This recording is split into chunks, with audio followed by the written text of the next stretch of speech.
Thank you, Ms. Tommy. I want to mention a ministry that all of you can be involved in. It's called the Shoe Ministry. And I don't know if you noticed, there's a blue box sitting out here in our Welcome Center.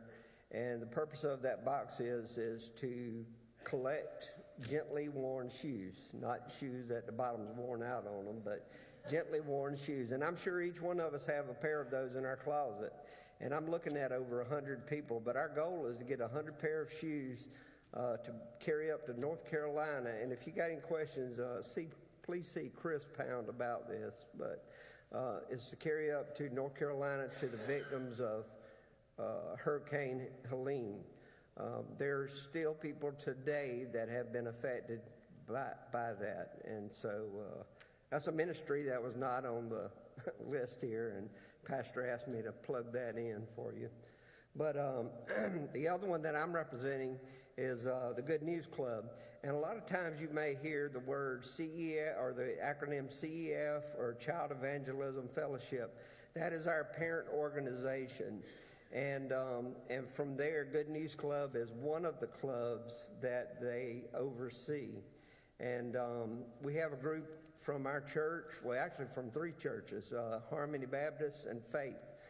We partner together on this, and we have about a group of usually 15 to 20 volunteers to be able to go into the schools.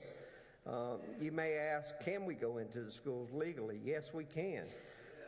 In 2001, this was challenged, and the U.S. Supreme Court, not South Carolina, the U.S. Supreme Court ruled in the favor of Good News Clubs being able to meet in public schools.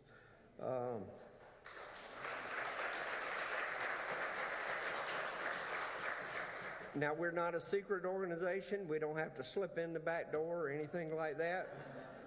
We are able to proudly walk in the front door of the schools bearing our logo here on our shirts with all our luggage and our wagon full of things to bring in. And we're able to go into the schools, and when we get there, we typically have 48 children. We'd love to have more, but because of the limited amount of volunteers, that's all we can handle. It's quite a chore. But it's very rewarding to see the maturity in some of these children that we might dismiss that they're too young. But a lot of these children are very mature and able to understand the gospel. So we're able to go in, we sing some songs, we play some games, we give them a memory verse, and then, of course, we have a Bible lesson. At the end of the Bible lesson, we have an invitation for those that may want to make a profession of Christ or just have more questions about those things that we covered in that meeting. But since 2015, we've reached over 1,200 children.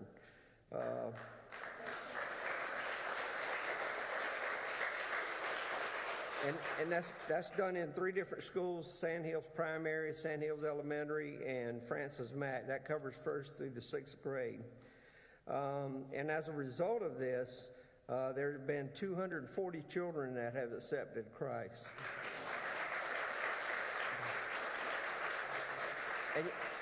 And you may ask why we don't have all these children here. These children, they're not all church children, but some do go to other churches. So, maybe other churches can reap these rewards and continue to grow also. But there are sometimes children that do not attend church. That we've had children tell us that the Good News Club is the only church they ever received. So, that's a sad occasion in itself. But we can always use new volunteers. If you're interested in helping us serve, you can see Miss Sunnygale. Everybody knows Miss Sunnygale. You walk into the schools down there from, I think, children that aren't even born yet know Miss Sunnygale. But, everybody knows her because she made a lasting impact in her teaching career there. But you can see Sunnygale, Alan Ott, myself, the pastor, any of us, and we would love to have you join us. Thank you.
So me and Colette had the opportunity to go to New York a few weeks ago, and it was such an incredible experience. And I just wanted to share a few minutes with you about our time there, what we learned, and how God is moving in that city. So we went as part of the Lexington Baptist Association, but we went as a part of the Send Me network to see firsthand what church planting looks like in New York City. It gave us a chance to meet pastors and planters who were faithfully sharing the gospel in one of the most diverse places in the world. So some of the things we experienced, we got to walk the streets, meet people, and hear stories of lives being changed. We also saw the changes too. We saw the cost of living, the busyness, and the spiritual need that was so present in that city. Some of the things that stood out to me was the passion of the pastors and the church planners. Even though ministry there is hard, they were committed to reaching the neighborhoods and the people around them. It reminded me that the gospel is for every person, everywhere, and that God is at work in big cities, small towns, and everywhere in between. So I think we have some pictures. So this was the team that went with us. So it was me and Colette and a few other ladies from the Lexington Baptist Association. So we were able to serve. And the first day, official day that we were there, we were able to meet with some missionaries that are from our hometown, so that made it really special. So we met and had breakfast. This is Jeanette and Homer Reeves. They are from Brushy Creek Baptist Church in the upstate in Greer, Taylor's area. And so we were able to eat breakfast with them, and it was such a sweet time with them. They have been there for 10 years. Serving there. So they actually travel back and forth from South Carolina to New York. They have a 2-bedroom apartment, which is way more expensive than any of our homes here. I was shocked when she told us the price of just living there in that 2-bedroom apartment. So it's very expensive to live there, but they have a sweet little apartment. And so they served us breakfast and talked about their ministry there. So they travel back and forth from Greer on the weekends, and then they go and serve during the week there in New York. So they have been there 10 years, and they help with the Southeast Asian Center there. They teach English and scripture to women and children in that area. And so they start by teaching citizenship classes because most people that come over don't know anything about how to become a citizen. So they start with that, and then after they begin that relationship with citizenship, then they teach scripture and they teach the Bible. And so that's how they're able to kind of intertwine scripture and citizenship as well. So they have different people that work at the center as well that I'll talk about in just a second. So then, yes, this is the picture. This is Anna.